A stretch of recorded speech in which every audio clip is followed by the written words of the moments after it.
ان سے 2 شخصوں کا حال بیان کرو جن میں سے ایک کو ہم نے انگور کے 2 باغ عنایت کیے تھے اور ان کے گردا گرد کھجوروں کے درخت لگا دیے تھے اور ان کے درمیان کھیتی پیدا کر دی تھی. دونوں باغ کثرت سے پھل لاتے اور اس کی پیداوار میں کسی طرح کی کمی نہ ہوتی اور دونوں میں ہم نے ایک نہر بھی جاری کر رکھی تھی اور اس طرح اس شخص کو ان کی پیداوار ملتی رہتی تھی. تو ایک دن جبکہ وہ اپنے دوست سے باتیں کر رہا تھا کہنے لگا کہ میں تم سے مال و دولت میں بھی زیادہ ہوں اور جتھے اور جماعت کے لحاظ سے بھی زیادہ عزت والا ہوں اور ایسی شیخیوں سے اپنے حق میں ظلم کرتا ہوا اپنے باغ میں داخل ہوا. کہنے لگا کہ میں نہیں خیال کرتا کہ یہ باغ کبھی تباہ ہو اور نہ خیال کرتا ہوں کہ قیامت برپا ہو اور اگر میں اپنے پروردگار کی طرف لوٹایا بھی جاؤں تو وہاں ضرور اس سے اچھی جگہ پاؤں گا. تو اس کا دوست جو اس سے گفتگو کر رہا تھا کہنے لگا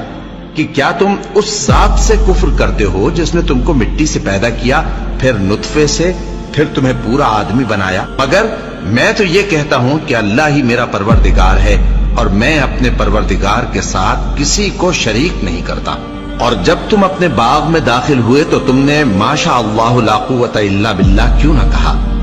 اگر تم مجھے مال و اولاد میں اپنے سے کمتر دیکھتے ہو تو عجب نہیں کہ میرا پروردگار مجھے تمہارے باغ سے بہتر عطا فرمائے اور تمہارے اس باغ پر آسمان سے آفت بھیج دے تو وہ صاف میدان ہو جائے